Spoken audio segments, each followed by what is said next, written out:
tell me that I'm never gonna make it. They want me to do something that could make sense. They hate when I keep dreaming I'll be famous, but I don't give a fuck, I'ma keep chasing. I got all this potential that's deep inside of me, but they hate when you're successful cause they try to be. They sit there being judgmental because you're trying things, and they just want you to settle and do the right thing. So get a good job, don't slack off. Wake up every morning, make a good impression on your boss. Don't do anything that I wouldn't do, and when you're making money, make sure you don't spend it too soon. Fuck that, I'll do what I wanna do. I got a different path from everyone, and that includes you.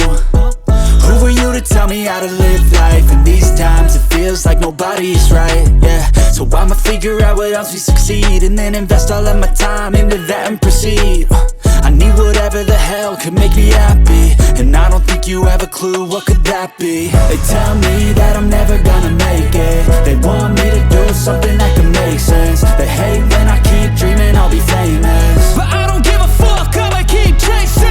They tell me that I'm never gonna make it. They want me to do something that can make sense. They hate when I keep dreaming I'll be famous, but I don't give a fuck, I'ma keep chasing. I think this life could be special if I get rid of the devils. They think that I am a rebel, I think they want me to settle. There's nobody on my level. They think that work is too stressful, I think that work is essential. The grind is all in your mental, and I don't think you understand